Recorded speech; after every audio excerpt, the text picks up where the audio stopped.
सबसे पहले इनके क्षेत्र में इनसे पहले मैं हेलीकॉप्टर के द्वारा होना चाहिए। मैं 10 दिन नहीं, मैं 22 दिन पैदल चला हूँ, 22 डेज। थोड़ा सा रास्ता 200 मीटर का रहा था, ये घर पहुंच गए कि मैं पैदल चले। सोशल मीडिया इनका बहुत ज़बरदस्त है, हमारे को दोष देते हैं। सोशल मीडिया में आपका नंबर 1 काम है, इसमें कोई दो राय नहीं।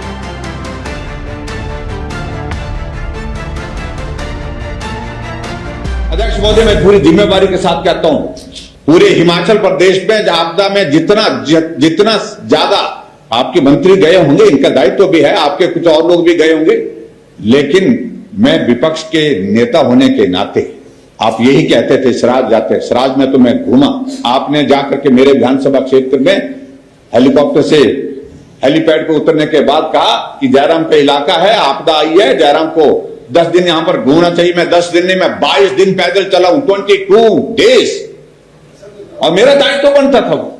और उसके बाद आपदा अगर चंबा आई तो हम चंबा पहुंचे, भरमौर पहुंचे। आपदा अगर बिलासपुर में आई तो बिलासपुर पहुंचे, सुंदरनगर में लोग दब गए तो वहां पर पहुंचे, कसोट आदमी मर गए तो वहां पर पहुंचा, कुल्लू में मनाली में लोग मर गए तो कुल्लू में वहां जाकर के पहुंचा। और मैं इस बात कह सकता हूं, सबसे ज्यादा अगर आपदा के इस दौरान कहीं अगर गए, ठीक है हमारे पास हम साधन नहीं, आज की तारीख में हम विपक्ष में हैं, लेकिन भावनाओं को साझा करने के लिए अगर सबसे पहले सबसे ज्यादा जगह अगर कोई पहुंचे तो हम पहुंचे, इस बात को मैं दावे के साथ कह सकता हूं। और उसके बाद हम मेरे विधानसभा क्षेत्र का जिक्र हर बार किया जाता है। अगर आपदा मेरे विधानसभा क्षेत्र आए उसके लिए दोषी जयराम ठाकुर है। लोग, मैं पूछना चाहता हूं, अगर चंबा में आपदा आई तो उसके लिए दोषी कौन है? बिलासपुर में एक बस के ऊपर चट्टान गिर गई, 16 लोग वहां मौके पर मर गए, 4 अर्थियां एक घर से उठी, हम शमशान घाट तक गए, हम फ्यूनरल पे गए, आप कहीं बाहर थे, आप तो बिहार गए थे, वोट छोड़ गद्दी छोड़कर नारा लगा रहे थे। और हम जाकर के वहां पर बिलासपुर में जाकर के वहां पर फ्यूनरल में गए हुए थे, मेरा मंत्री थे, मैं इस बात को, मैं आपका जिक्र कर रहा हूं, मैं मेरी बात तो आपसे हो रही है, तो इसलिए अध्यक्ष महोदय ये बातें हमको मत समझाइए।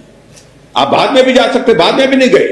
जिन परिवारों के 4 सदस्य जो है जिनकी चिता जली है परिवार के सामने, हमने देखा इस तरह का मंजर था जो दिल को दहलाने वाला था।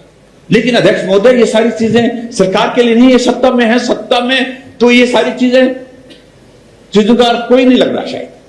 इसलिए मैं इन बातों को लेकर के थोड़ा चिंतित भी हूं कि नजरिए क्या है। सबसे पहले इनके क्षेत्र में इनसे पहले मैं हेलीकॉप्टर के द्वारा वहाँ लैंड किया। नीचे का रास्ता टूटा हुआ था, वहाँ अनाज उतारा और कहा कि अगर आप अनाज उतारते हैं और नीचे आप जा नहीं पाओगे, हेलीकॉप्टर में ही रात बितानी पड़ेगी, तो आप अभी निकलोगे, क्योंकि उसके बाद शाम का मौसम था, मैं शाम को चला गया, इनसे पहले गया। उसके बाद मैंने वक्तव्य दिया कि माननीय पूर्व मुख्यमंत्री जी का ये विधानसभा क्षेत्र है, उन्हें अपने क्षेत्र में रहना चाहिए, क्योंकि 4-5 दिन तक कई एब्सेंट ही थे। 5 दिन के एब्सेंट रहने के बाद जब ये चले वहाँ गए तो तब तक हमने सड़क खोल दी थी। थोड़ा सा रास्ता 200 मीटर का रहा था, ये घर पहुँच गए कि मैं पैदल चले। सोशल मीडिया इनका बहुत ज़बरदस्त है, हमारे को दोष देते हैं। सोशल मीडिया में आपका नंबर 1 काम है, इसमें कोई दो राय नहीं।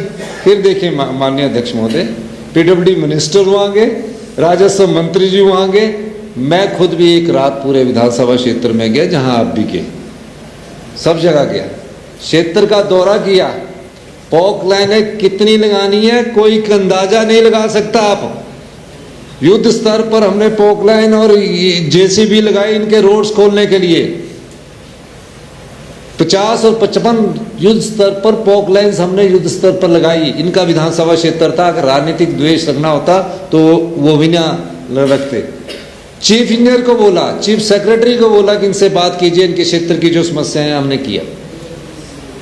हेलीकॉप्टर भी हमने नहीं उपलब्ध करवाया, और जितना सामान आ रहा था इनका वो भी हमने हेलीकॉप्टर के द्वारा, जो हमारे द्वारा वहाँ छुड़वाया गया।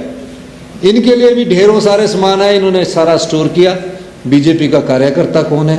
हमने भेदभाव नहीं किया, इन्होंने भेदभाव किया।